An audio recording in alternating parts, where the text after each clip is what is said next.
Hi friends, happy Friday. I'm excited because this afternoon I get to see you guys on Zoom at 1:30. I'll send your parents the information, and also I'm going to tell you who won our March Madness this afternoon, which is pretty exciting too. But for now, we're going to get on to Wild Robot, chapter 61. Can you believe it?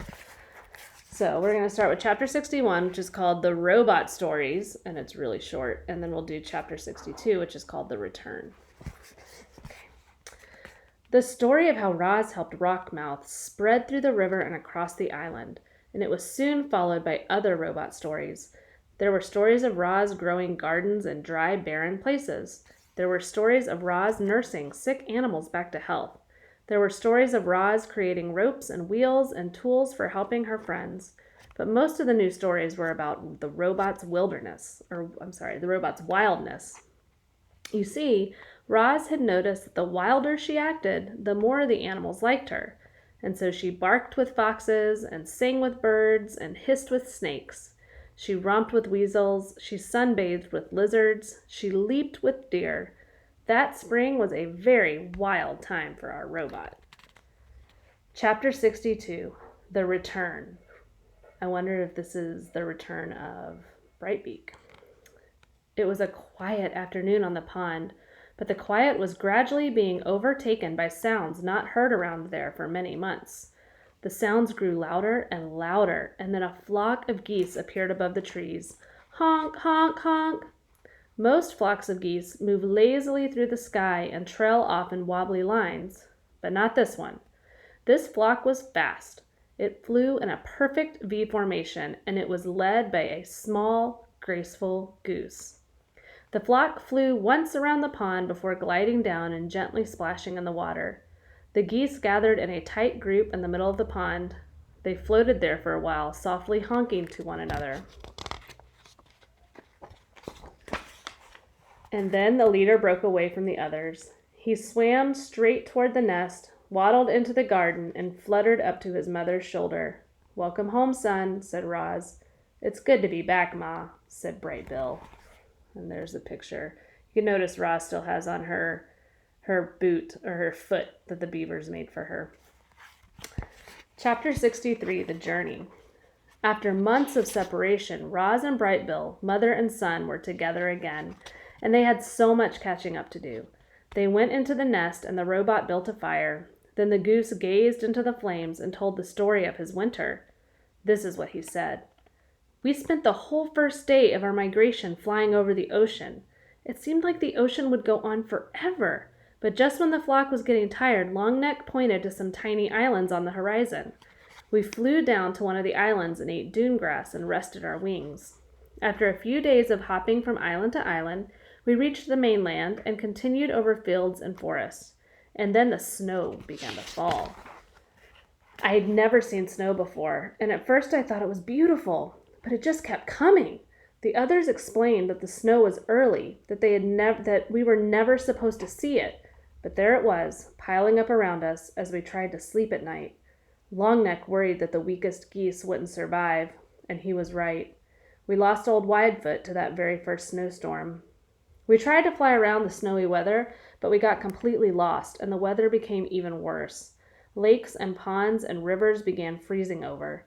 We couldn't find food or water, so we ate snow, and that only made us colder. We had trouble cleaning ourselves, and our feathers became dirty and heavy. The flock was in bad shape, but Longneck kept us moving. "We are geese," he squawked, "and geese keep going." One day we were struggling through a snow shower when we saw something called a farm. It had perfectly square fields and enormous buildings. And stomping her way through the farm was a robot. "She looked just like you, Ma." Longneck sent me over to speak to the robot, but I couldn't understand anything she said. So I just followed her through the farm and around a corner, and then I saw something I never expected. Plants! Bright, colorful plants! I didn't understand how plants could live in such cold weather. But then I saw that they were actually inside a building.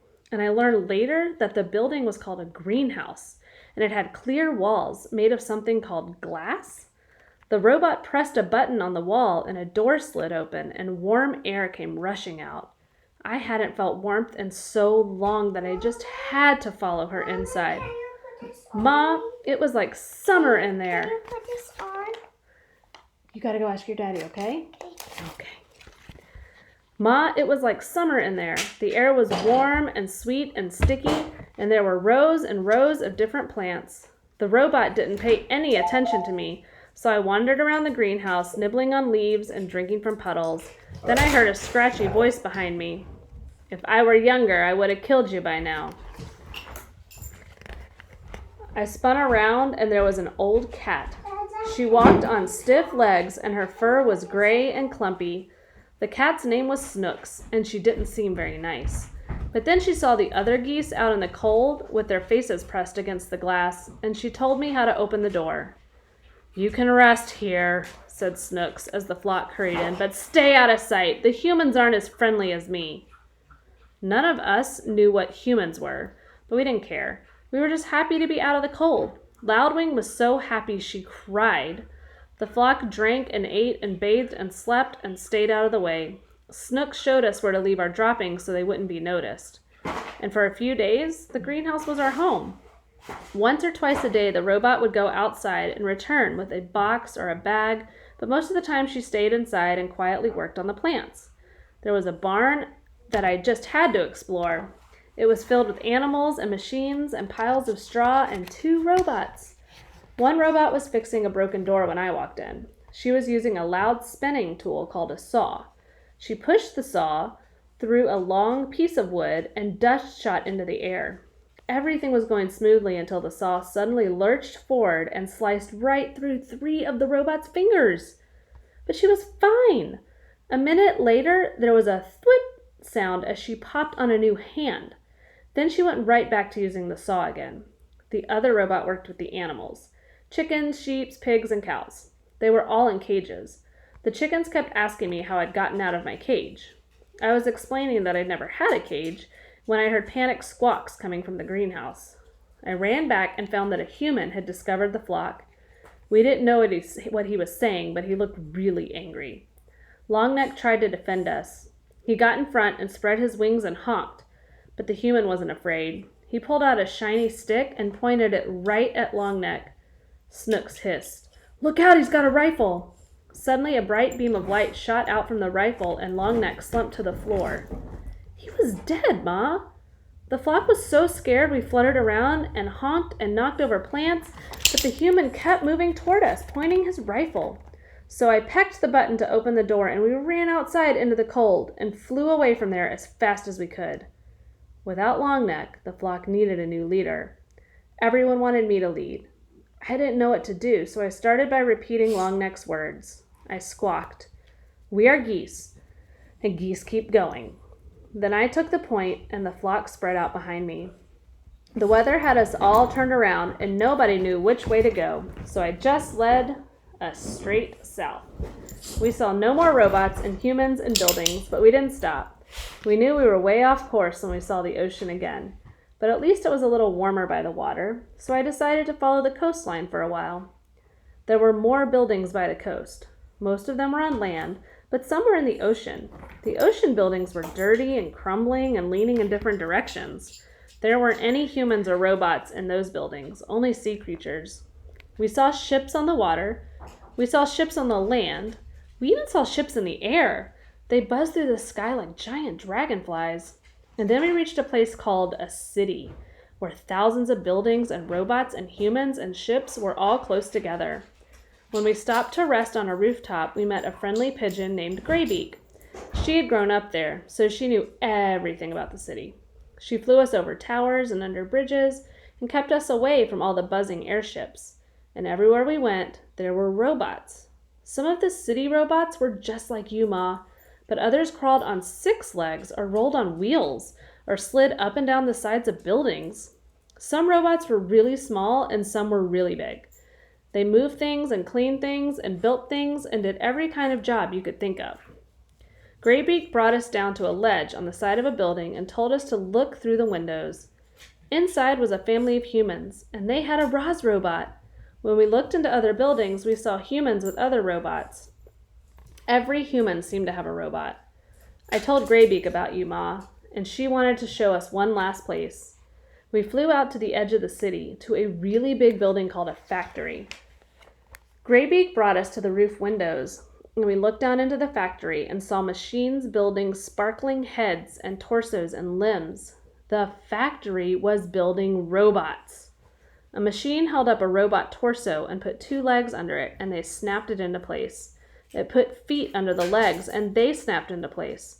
It snapped arms into the shoulders and snapped hands onto the arms. A head was snapped on the top, and the robot was finished. Ma, the robot looked just like you. I think the factory is where you were built. I wanted to watch more robots being built, but it started snowing again. So we said goodbye to Graybeak and continued flying south. We saw fewer robots and humans and buildings and ships. The air became warmer and the snow disappeared. We started seeing other flocks of geese in the sky, so I followed them to the middle of a wide grassy field where there was a lake and hundreds of other geese. We had finally reached the wintering grounds. After all we'd been through together, our flock had become very close. We kept to ourselves, eating and resting and remembering the geese we'd lost. But after a few weeks, we began to mingle with the other flocks. We met geese from all over the world, and they told us about their homes and their migrations and their troubles with winter weather. Every flock had lost a geese on the way there. A few flocks didn't make it at all. Before we knew it, the early spring flowers were poking up, and it was time to fly home. We followed the usual migration route north. We flew over fields and forests and hills, but we didn't see any signs of humans or robots, and that was fine with us. Eventually we reached the ocean, and then our island, and then our pond, and then I saw you. Chapter 64, The Special Robot. After Brightbill told the story of his winter, he and his mother sat in silence and thought. They thought about poor Longneck and the human who had killed him. They thought about farms and cities and factories. They thought about Roz and where she truly belonged. Then, after a while, Roz told Brightbill her own winter story. She spoke of her long, dark hibernation and how she had awoken to find the nest caved in around her. She spoke of blizzards and frozen animals. She spoke of the many lodges she had built and the one that caught fire. But she mostly spoke of all the new friendships she had forged. I used to think that you were the only animal who would ever care about me, she said to her son. I worried that without you around I would be alone again. But I was not alone. In fact, I made new friends, all on my own. I think the other animals might actually like me. Of course they like you, Ma, squawked the goose. You're the most likable robot I've ever seen, and I've seen a lot. It was true. Brightbill had seen hundreds of different robots that winter, and none of them were anything like Roz. None of them had learned how to speak with the animals, or had saved an island from the cold, or had adopted a gosling. As he sat there watching the robot's animal gestures and listening to her animal sounds, Brightbill realized just how special his mother really was. That's where we're going to stop today. So the next chapter is chapter 65, The Invitation. So a lot happened in that chapter about Brightbill's journey south. They ran into some trouble with the snow. They got to see the farm, which sounded interesting. And he got to see a ton of different robots, and they lost some geese on the way. So I'm not going to have you do a flip grid today because I'm going to talk to you this afternoon. But I just kind of want to know what you think about their flight south and back and all of the adventures that they had. So thanks for hanging out with me, even through interruptions from Lily and Murphy and all the other craziness of my house. But I will see you guys this afternoon at 1:30. So see you then. Bye.